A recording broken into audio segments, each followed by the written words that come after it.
Access your free language gifts right now before they expire. Here's what you're getting this month. First, the Making Plans Conversation Cheat Sheet. With this brand new cheat sheet, you'll be able to make plans in your target language and learn useful phrases like, when are we meeting? Would you like to join? And more. Second, the Talking About Family Writing Workbook. With this printable PDF, you'll learn all the must-know words and phrases for family, and you'll be able to practice writing the phrases out as well. Download it for free right now. Third, can you talk about space in your target language? Learn how to say star, sun, planet, and more with this quick vocab bonus. Fourth, must-know words for energy production. Learn how to say solar power, battery, windmill, and much more with this 1-minute vocabulary lesson. Fifth, the 20 phrases for daily routines. If you can't talk about your day yet, this 1-minute lesson will get you speaking. You'll learn the must-know phrases, from talking about waking up and brushing your teeth to dinner and going to sleep. Sixth, free language learning audiobooks. Want free access to our huge library of beginner-level audiobooks? Then click the link below. Save the audiobooks to your device and listen and learn. They're yours to keep forever. And finally, the deal of the month. If you want to finally master the language with lessons by real teachers and our complete language learning program, get 35% off Premium or Premium Plus with the Power Up sale. To get your gifts and language learning resources, click the link in the description below. Download them right now before they expire. مافوق superior مافوق مافوق superior من باید هر روز صبح به مافوقم گزارش بدهم. I have to report to my superior every morning. من باید هر روز صبح به مافوقم گزارش بدهم. شرکت company شرکت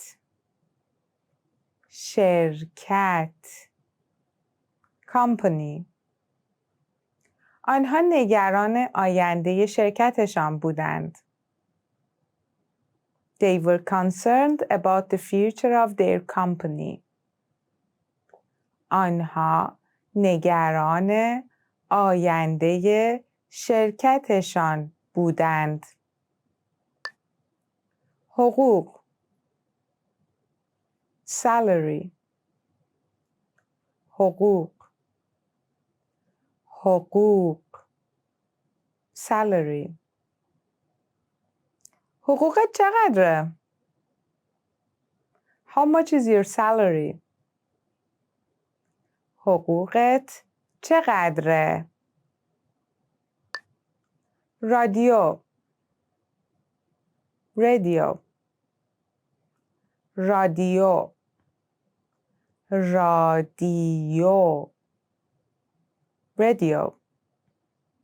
من دوست دارم قبل از خوابیدن به رادیو گوش کنم. I like to listen to the radio before going to sleep. من دوست دارم قبل از خوابیدن به رادیو گوش کنم. تلویزیون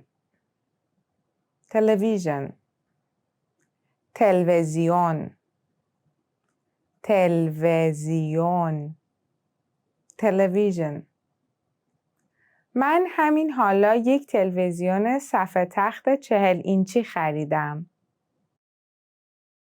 I just bought a 40-inch flat screen television. من همین حالا یک تلویزیون صفحه تخت 40 اینچی خریدم.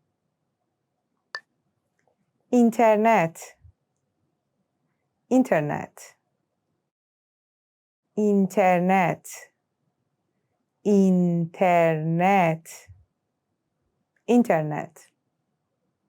لطفاً از اتصال به اینترنت مطمئن شوید.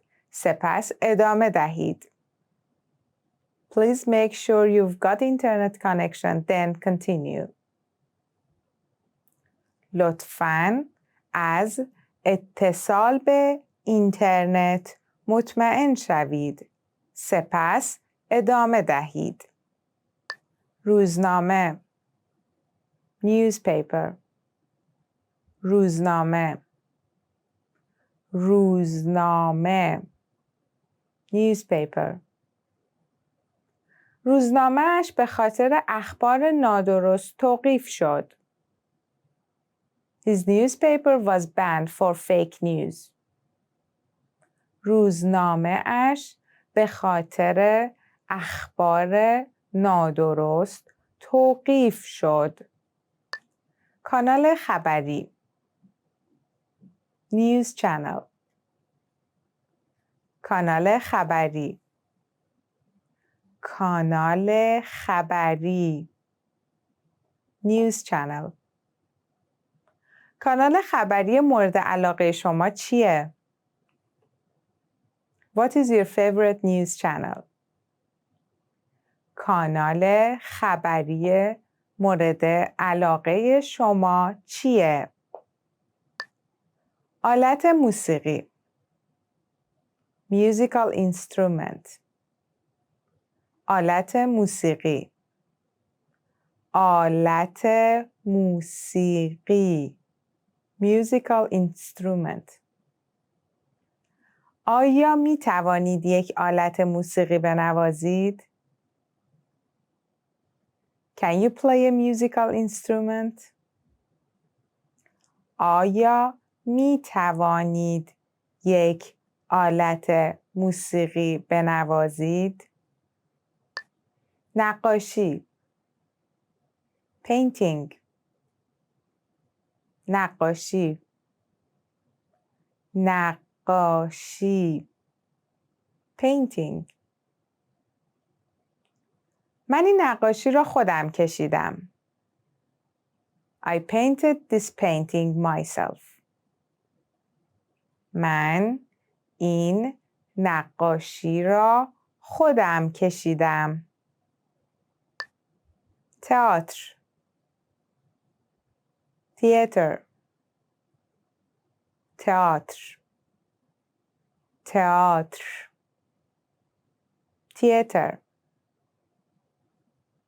ما برای این جمعه شب بلیت تئاتر داریم. We have tickets to the theater for this Friday night. ما برای این جمعه شب بلیت تئاتر داریم. تئاتر موزیکال میوزیکال تئاتر موزیکال تئاتر موزیکال میوزیکال من برای یک تئاتر موزیکال بلیت گرفتم. I got tickets to a musical. من برای یک تئاتر موزیکال بلیت گرفتم. اپرا اپرا اپرا اپرا اپرا اپرا در ایتالیا در قرن 16 آغاز شد. Opera began in Italy in the 16th century. اپرا در ایتالیا در قرن 16 آغاز شد. آرامش relax آرامش آرامش relax آرامش در ساحل relax at the beach آرامش در ساحل تخت وایت بورد وایت بورد تخت وایت بورد تخت وایت بورد وایت بورد تخت وایت بورد روی دیوار آویخته شده است. The whiteboard is hanging on the wall. تخت وایت بورد روی دیوار آویخته شده است. تخت سیاه blackboard. تخت سیاه تخت سیاه blackboard. بعد از کلاس از شما می خواهم که بمانید و تخت سیاه را پاک کنید. After class, I want you to stay and erase the blackboards. بعد از کلاس از شما می خواهم که بمانید و تخت سیاه را پاک کنید. امتحان تست امتحان امتحان تست. امتحان روز چهارشنبه سخت خواهد بود. Wednesday's test will be difficult.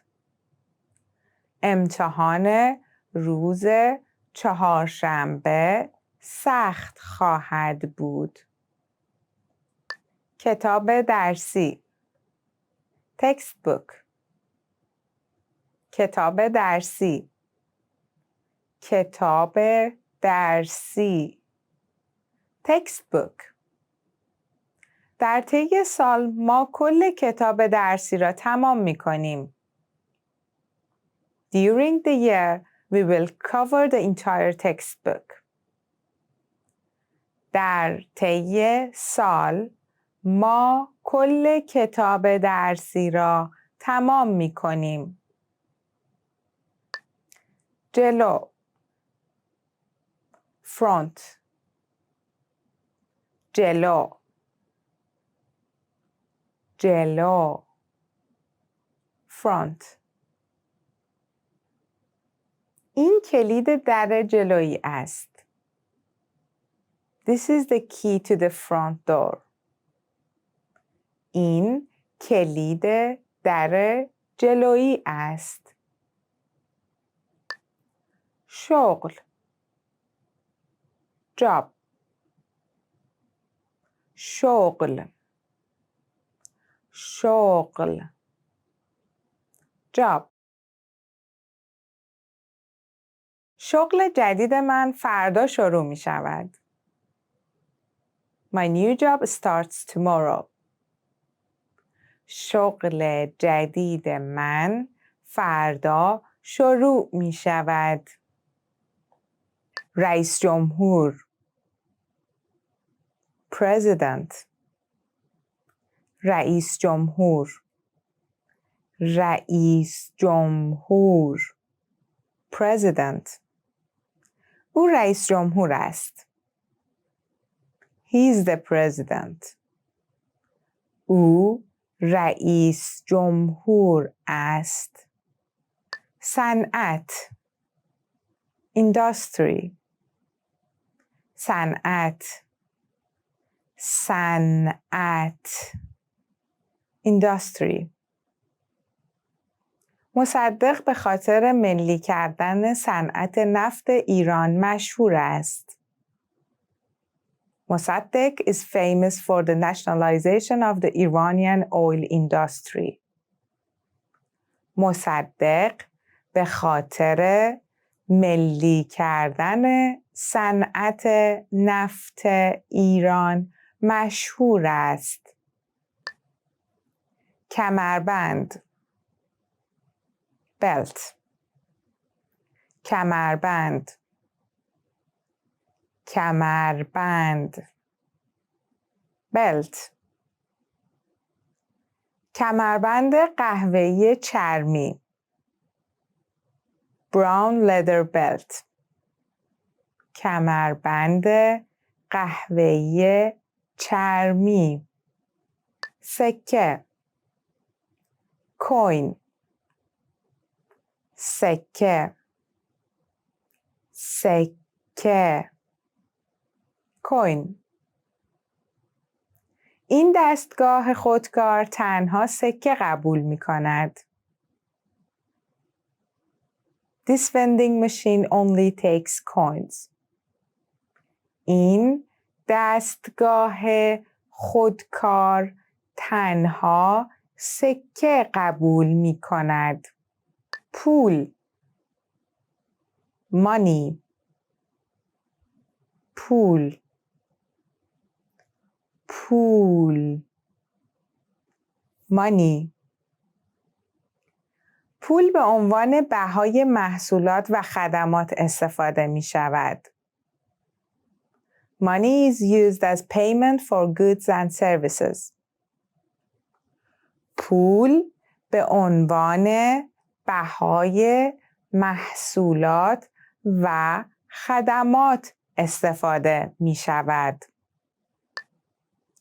کارت نقدی debit card کارت نقدی کارت نقدی debit card. آن زن با کارت نقدی پرداخت می کند. The woman is paying by debit card.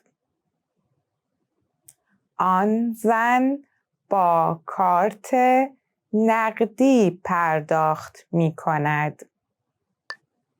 صورت حساب bill صورت حساب صورت حساب bill. صورت حساب رو من پرداخت می کنم. I'll pay the bill. صورت حساب رو من پرداخت می کنم. عکاسی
کراوات necktie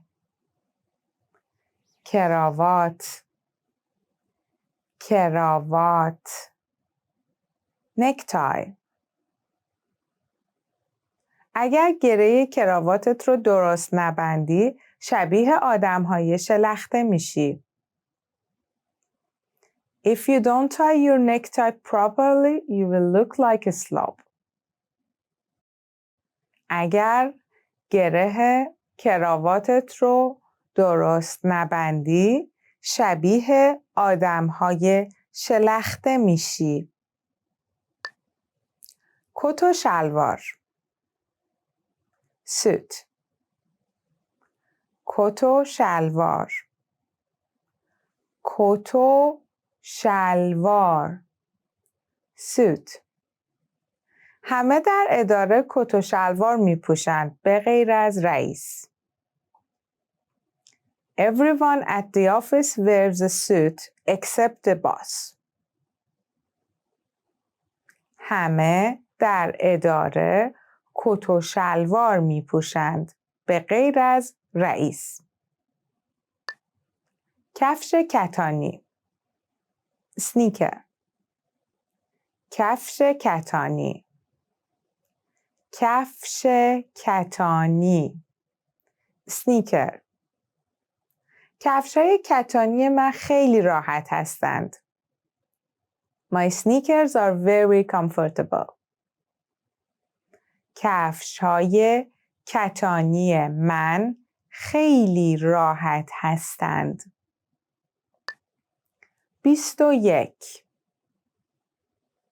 21 21 21 21 شماره 21 بر روی چوب نقاشی شده است.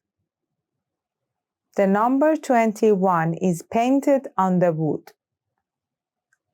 شماره 21 بر روی چوب نقاشی شده است. 22 22 22 22 22 22 شماره مورد علاقه اونه. 22 is her favorite number. 22 شماره مورد علاقه اونه. 33 33 33 33 33 این کتاب 33 صفحه داره. This book has 33 pages. این کتاب 33 صفحه داره. 44 44 44 44 44 44 سنت 44 cents 44 سنت 55 55 55 55 55 55 سانتی متر برابر است با 21.65 اینچ.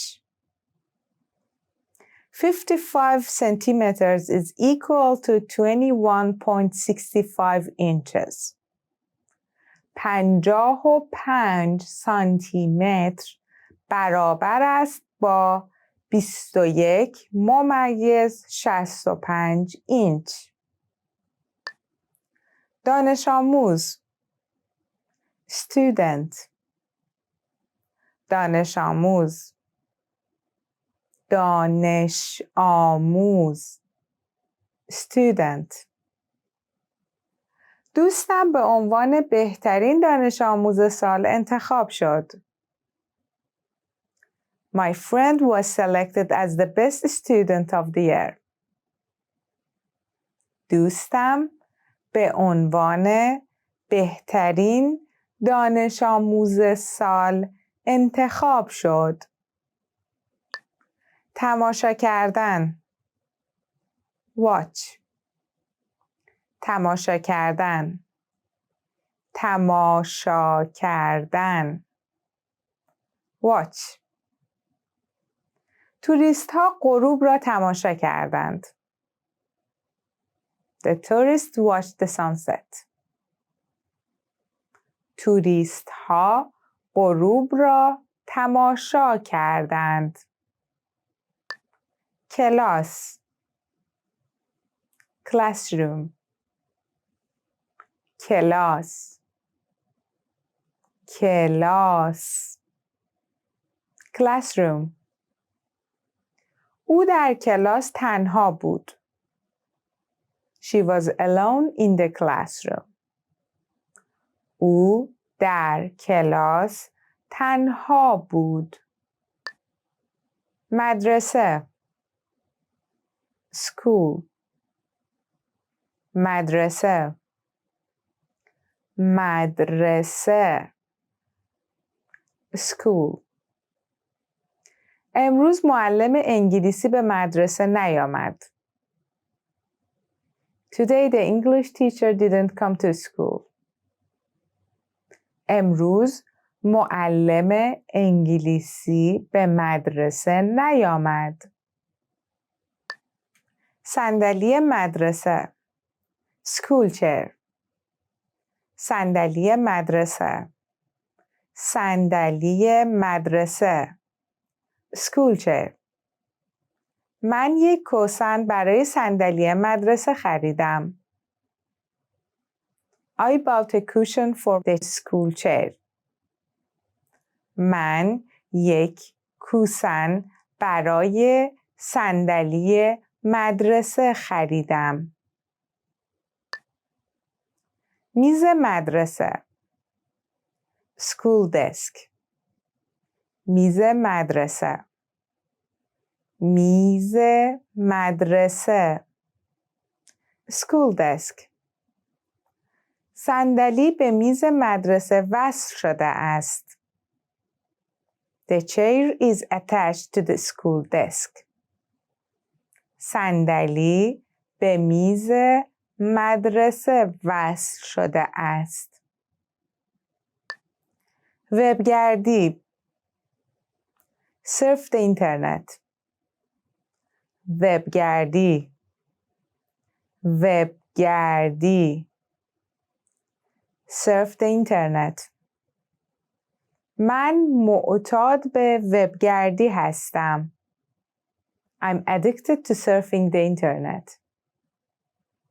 من معتاد به وبگردی هستم. شمال. north. شمال. شمال. north. یک قطب نما همیشه به سمت شمال اشاره می کند. A compass always points north. یک قطب نما همیشه به سمت شمال اشاره می کند. برگرداندن. return. برگرداندن. برگرداندن. return. کی باید این را برگردانم؟ When must I return it?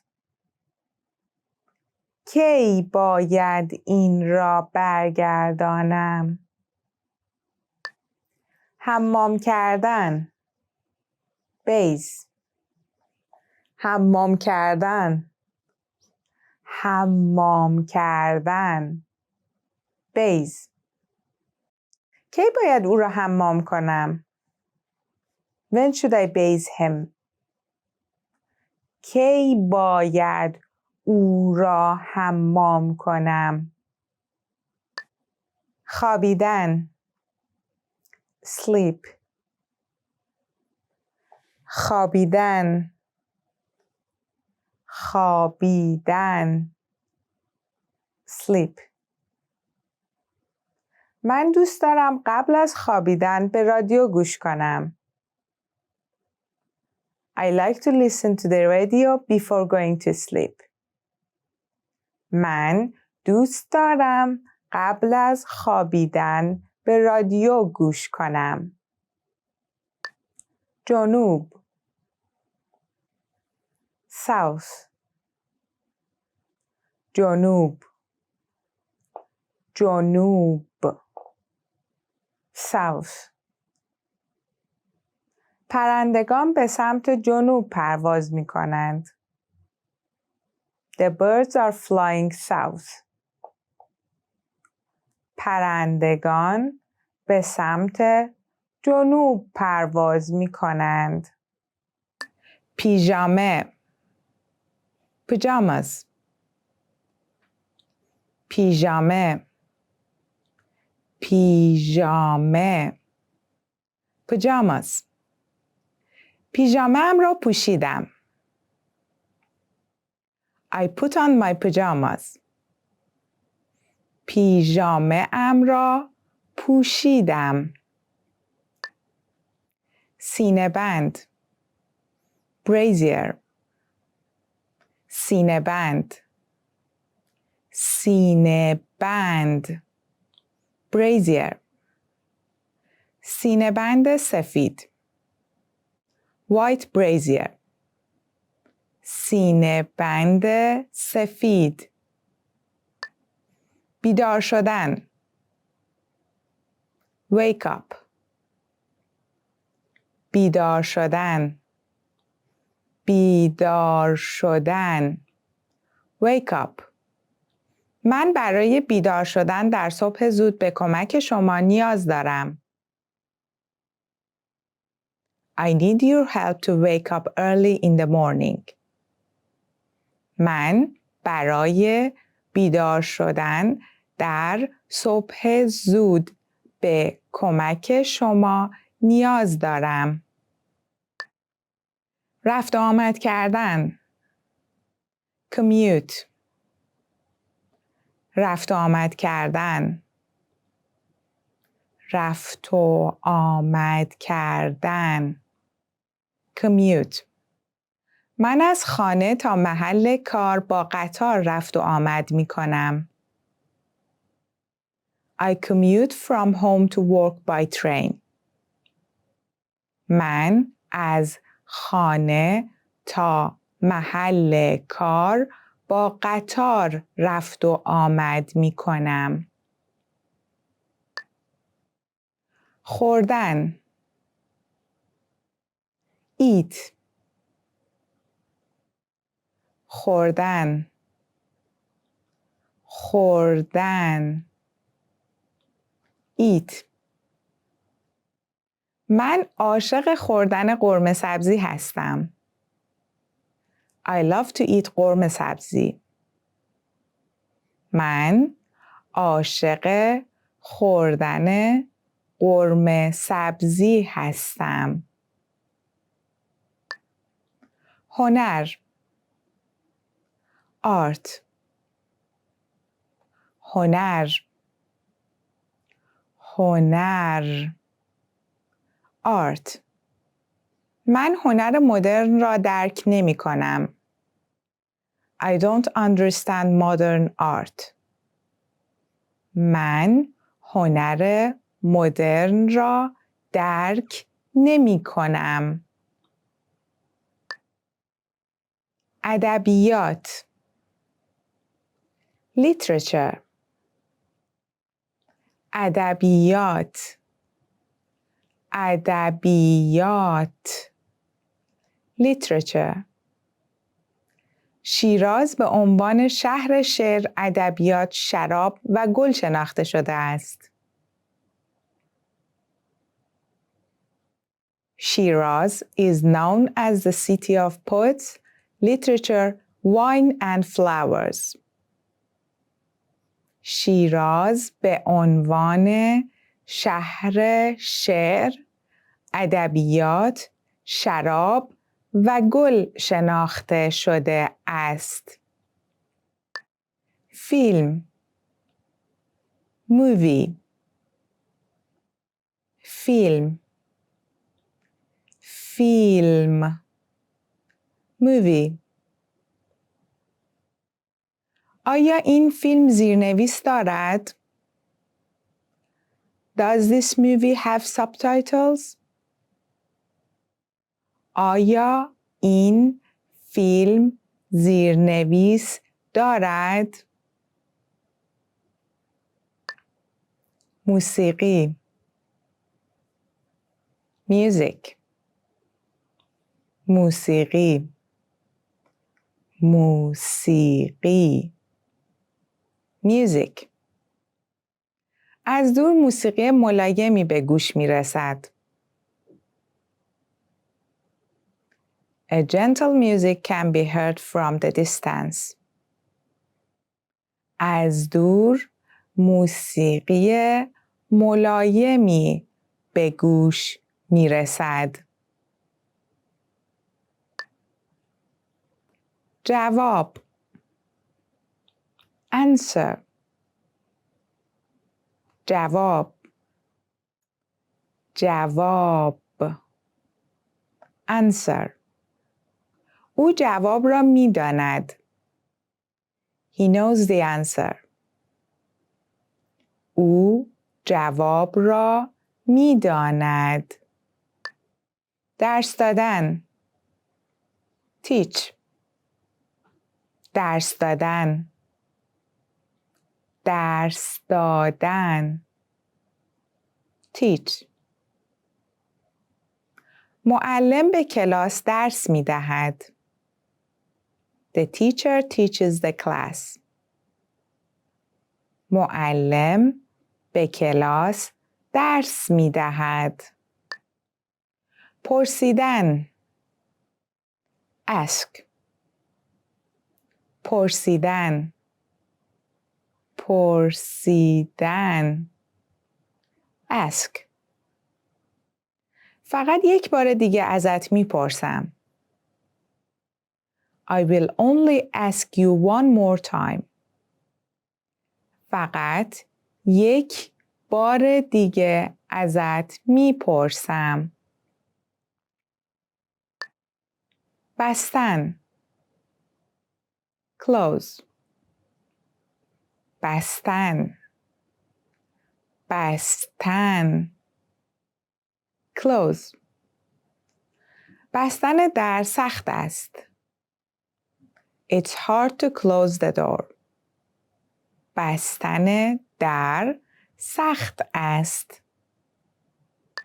تولد birth تولد birth. تولد خواهر کوچکم برای من خیلی هیجان انگیز بود.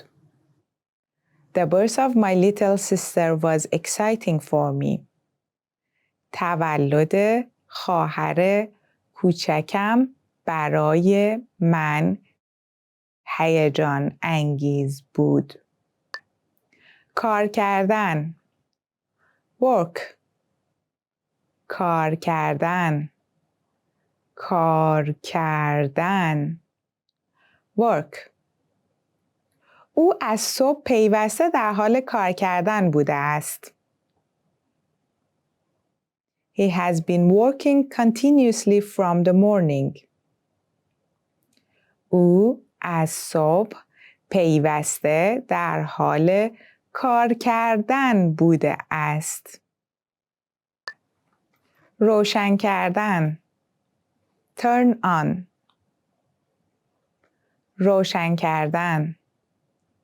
روشن کردن turn on. مرد چراغ را روشن کرد. The man turned on the light. مرد چراغ را روشن کرد. خاموش کردن. turn off. خاموش کردن. خاموش کردن. turn off. میتونید چراغ‌ها رو خاموش کنید؟ Can you turn off the lights? میتونید چراغ‌ها رو خاموش کنید؟ بیرون غذا خوردن. Eat out. بیرون غذا خوردن. بیرون غذا خوردن. Eat out. مردم دوست دارند آخر هفته ها بیرون غذا بخورند. People like to eat out on the weekends. مردم دوست دارند آخر هفته ها بیرون غذا بخورند.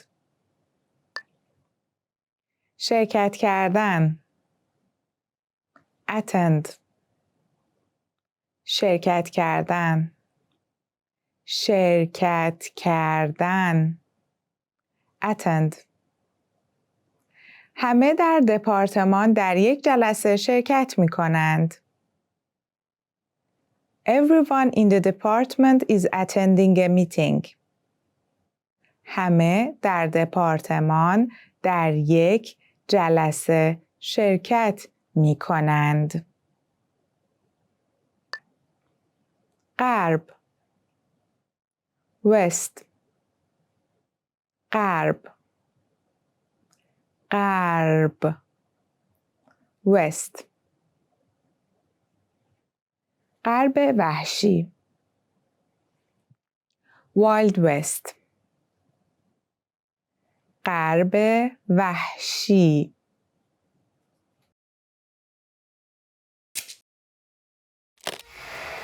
How are your Persian listening skills? First, you'll see an image and hear a question. Next comes a short dialogue. Listen carefully and see if you can answer correctly. We'll show you the answer at the end. Are you ready? دانشجویی در حال صحبت کردن با مدیر فروشگاه است. چند ساعت در هفته کار خواهد کرد؟ ببخشید، من تبلیغات کار پاره وقتتون رو دیدم و اومدم اینجا. مدیر تشریف دارن؟ بله خودم هستم. شما دانشجویین؟ بله، من توی یه دانشگاه نزدیک اینجا درس میخونم. قبلا تو رستوران کار کردین؟ بله، وقتی دبیرستان میرفتم 3 ساعت تو هفته توی یه رستوران نزدیک منزلمون کار میکردم. که اینطور. خب شیفتای ما 5 ساعت هست. چند بار تو هفته میتونین کار کنین؟ خب به خاطر اینکه هنوز کلاس زیاد دارم فقط شنبه و یه شنبه میتونم کار کنم. فقط شنبه و یک شنبه؟ میتونین یه روز بیشتر کار کنین؟ اخیراً ما جمعه ها نیرو کم داریم. جمعه ها؟ خب ممکنه مشکل باشه چون تا دیر وقت کلاس دارم. میتونین یه شیفت رو کمتر کار کنین. اگه بتونین 2 ساعت از 8 تا 10 کار کنین کمک خیلی بزرگیه. از 8 تا 10 امتحان میکنم. اوکی، پس 2 تا شیفت عادی شنبه و یک شنبه و یه شیفت کوتاه جمعه. چند ساعت در هفته کار خواهد کرد؟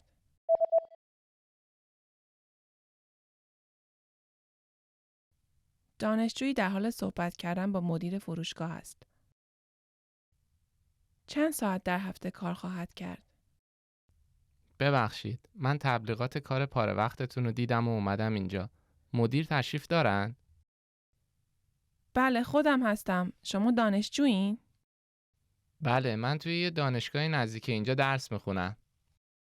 قبلا تو رستوران کار کردین؟ بله، وقتی دبیرستان میرفتم 3 ساعت تو هفته توی یه رستوران نزدیک منزلمون کار میکردم. که اینطور. خب شیفتای ما 5 ساعت هست. چند بار تو هفته میتونین کار کنین؟ خب به خاطر اینکه هنوز کلاس زیاد دارم فقط شنبه و یه شنبه میتونم کار کنم.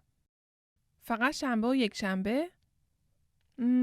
میتونین یه روز بیشتر کار کنین؟ اخیراً ما جمعه ها نیرو کم داریم. جمعه ها؟ خب ممکنه مشکل باشه چون تا دیر وقت کلاس دارم. میتونین یه شیفت رو کمتر کار کنین. اگه بتونین 2 ساعت از 8 تا 10 کار کنین کمک خیلی بزرگیه. از 8 تا 10 امتحان میکنم.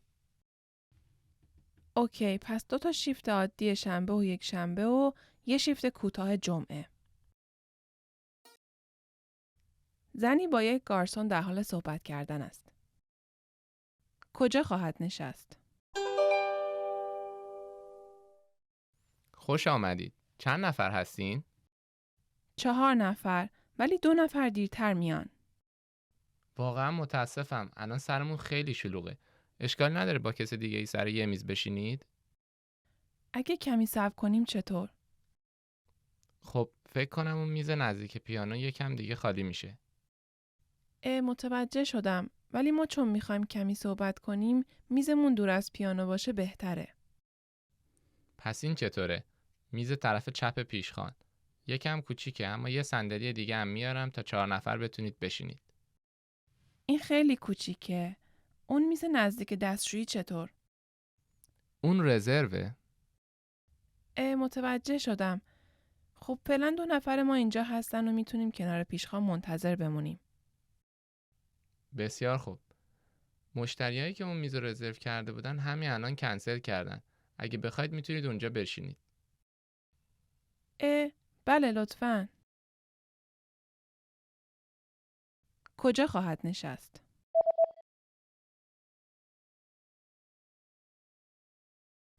زنی با یک گارسون در حال صحبت کردن است. کجا خواهد نشست؟ خوش آمدید. چند نفر هستین؟ 4 نفر، ولی 2 نفر دیرتر میان. واقعا متاسفم. الان سرمون خیلی شلوغه. اشکال نداره با کس دیگه ای سر یه میز بشینید؟ اگه کمی صبر کنیم چطور؟ خب فکر کنم اون میز نزدیک پیانو یکم دیگه خالی میشه. متوجه شدم، ولی ما چون میخوایم کمی صحبت کنیم میزمون دور از پیانو باشه بهتره. پس این چطوره؟ میز طرف چپ پیشخوان. یکم کوچیکه اما یه صندلی دیگه هم میارم تا 4 نفر بتونید بشینید. این خیلی کوچیکه. اون میز نزدیک دستشویی چطور؟ اون رزروه؟ متوجه شدم. خب فعلا 2 نفر ما اینجا هستن و میتونیم کنار پیشخوان منتظر بمونیم. بسیار خوب. مشتریایی که اون میز رو رزرو کرده بودن همین الان کنسل کردن. اگه بخواید میتونید اونجا بشینید. بله لطفاً. Did you get it right? I hope you learned something from this quiz. Let us know if you have any questions. See you next time.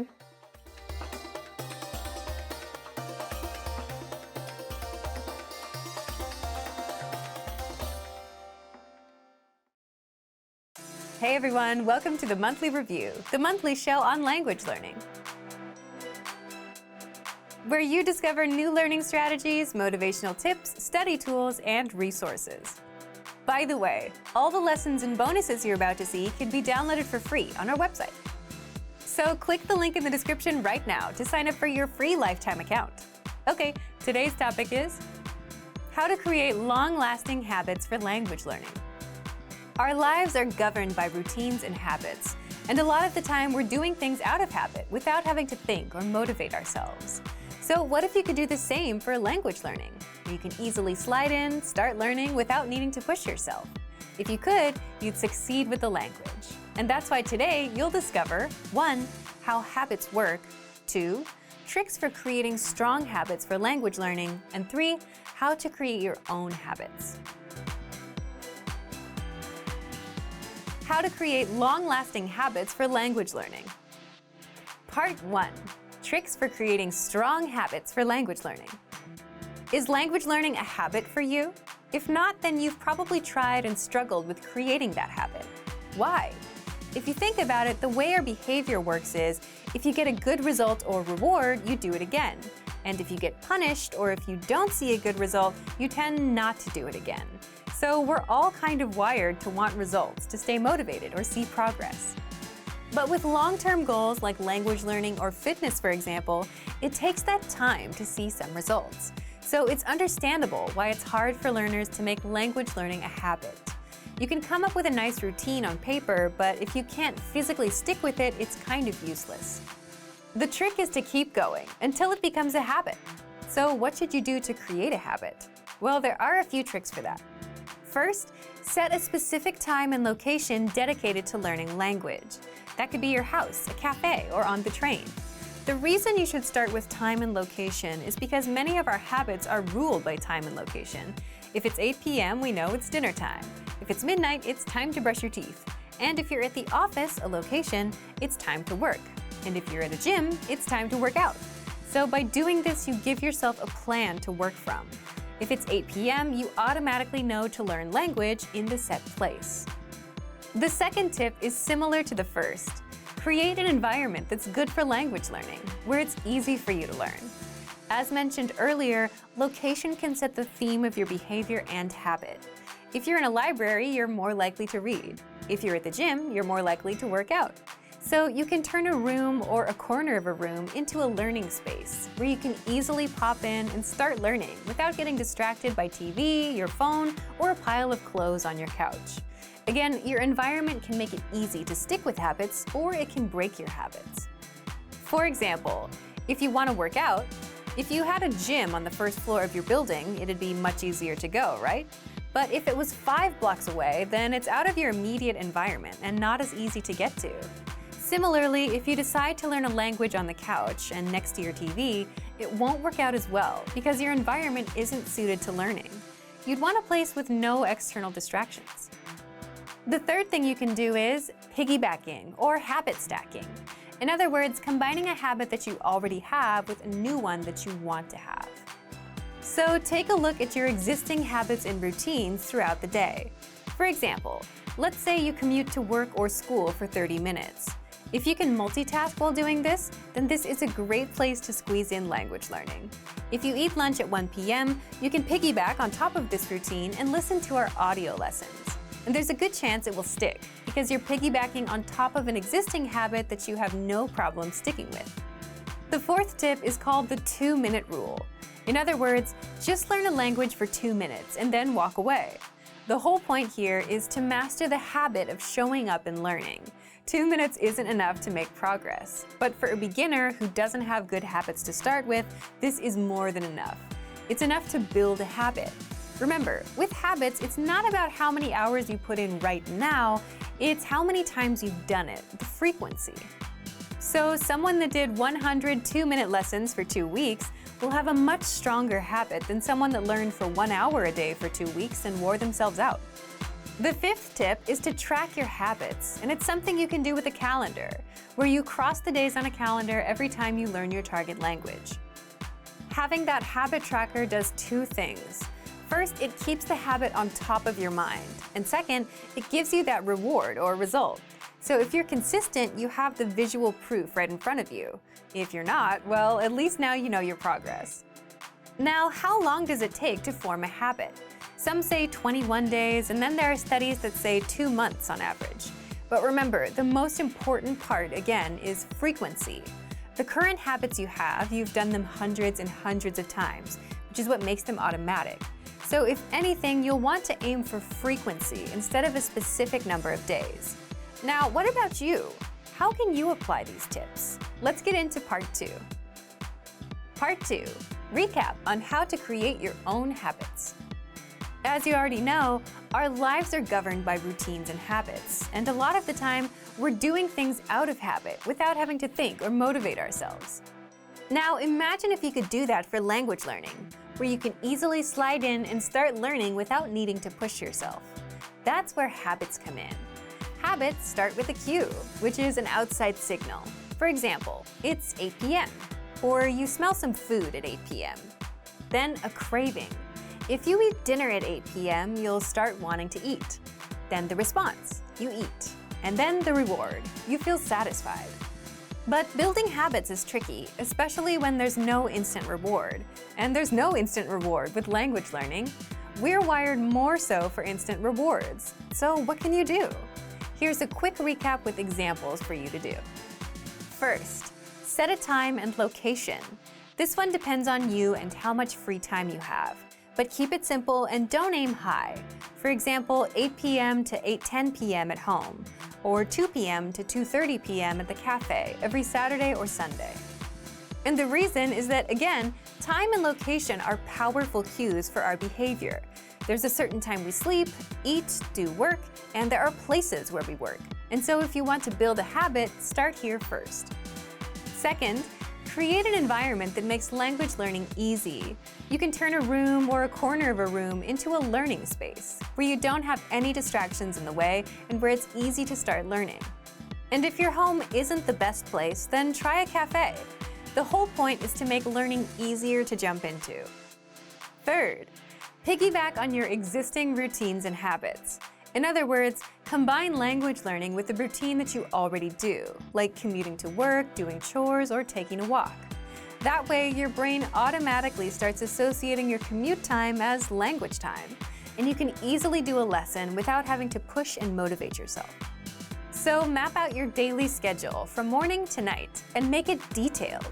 8 a.m. wake up, 8:30 a.m. breakfast, commute at 9 a.m., arrive at work at 9:30 a.m., lunch at 1 p.m., and so on. Then look where you can multitask and stick language learning in. Fourth, use the 2-minute rule, meaning if you want to create a habit, do it only for 2 minutes and immediately walk away after. The whole point is to build the habit of showing up to language learning. And you don't need to put in hours there. It's all about how many times you've shown up, not the actual hours you've studied. And you can easily learn with our lessons or the word of the day emails. Fifth, track your habits and don't skip 2 days in a row. If you can track and measure something, that means you can also improve it. And the same applies to language learning. You can do this with a calendar, a productivity app, or a simple notebook. If you see that you were able to stick with learning for a week, you're more likely to keep at it without breaking the chain.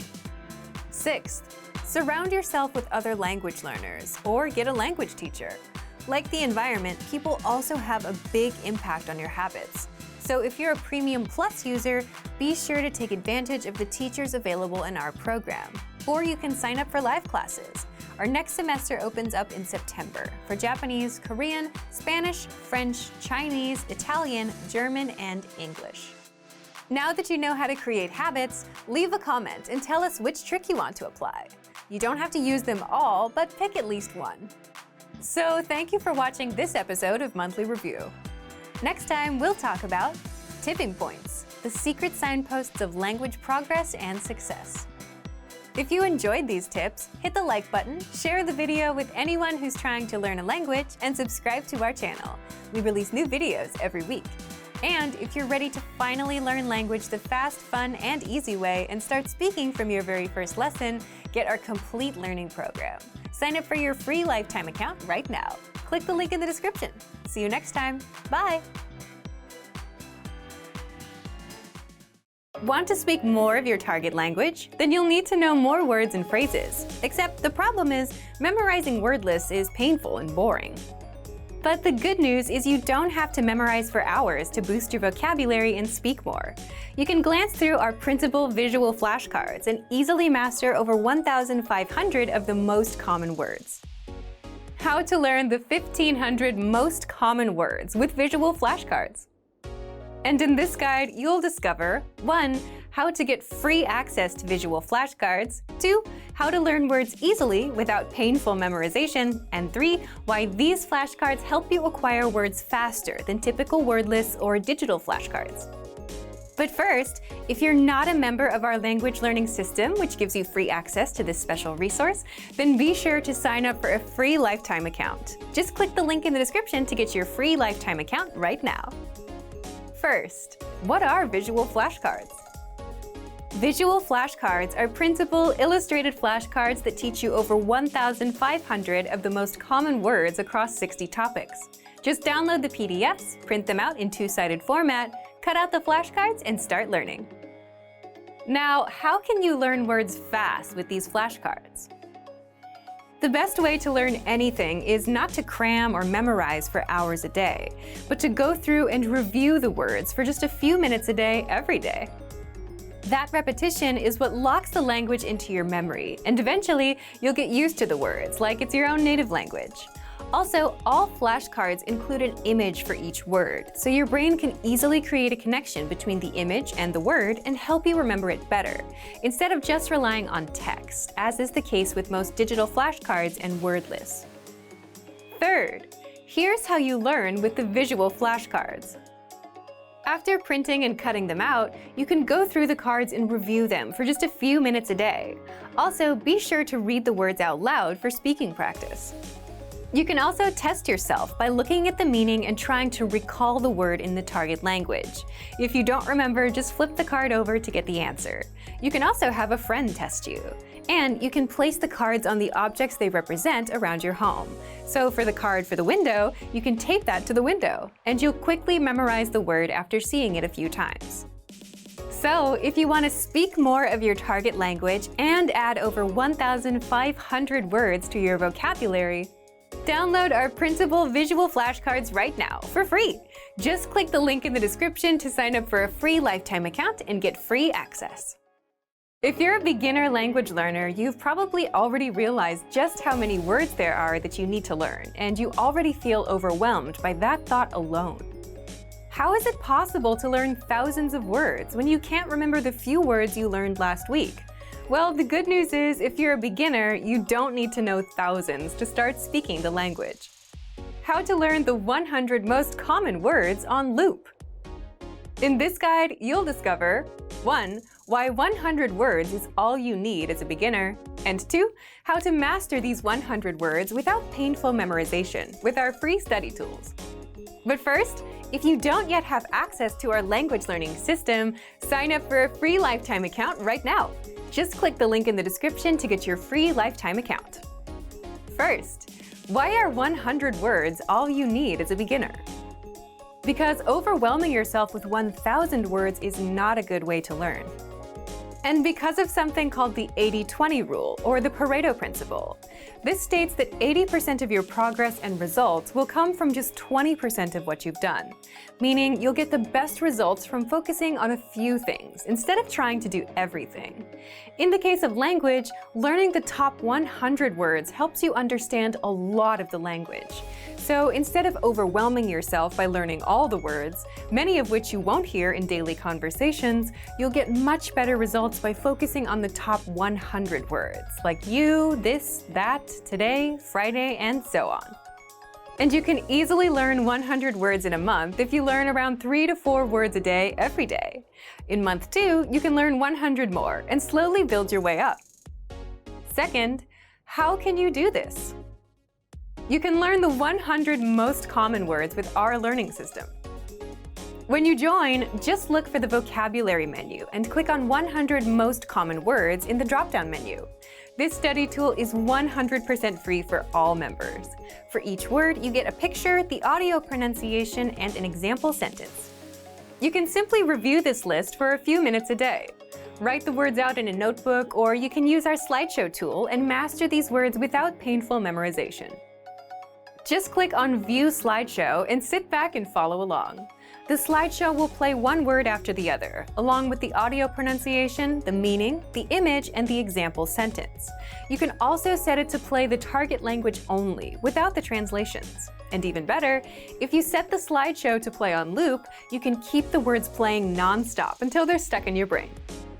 Just imagine, you could spend a few days listening to the words on loop, master them all without hard work, and speak a lot of your target language.